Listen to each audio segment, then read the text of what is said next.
7 دنوں کے وظائف۔ حضرت امام غزالی رحمت اللہ تعالی علیہ فرماتے ہیں کہ میں نے ان اوراد سے بہت کچھ پایا۔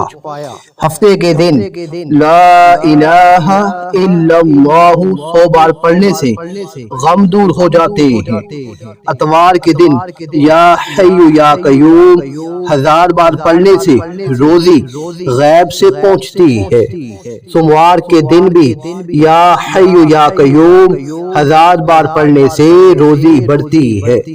منگل کے دن صلی اللہ علی النبی وآلہ وسلم 1000 بار پڑھنے سے ہر بلا ٹل جاتی ہے۔ بدھ کے دن استغفار 1000 بار پڑھنے سے قبر کے عذاب سے محفوظ رہے گا۔ جمعرات کے دن لا الہ الا اللہ الملک الحق المبین 1000 بار پڑھنے سے ایمان سے مالا مال ہو جائے گا۔ جمعے کے دن اللہ 100 مرتبہ پڑھنے سے تنگی دور ہو جاتی ہے۔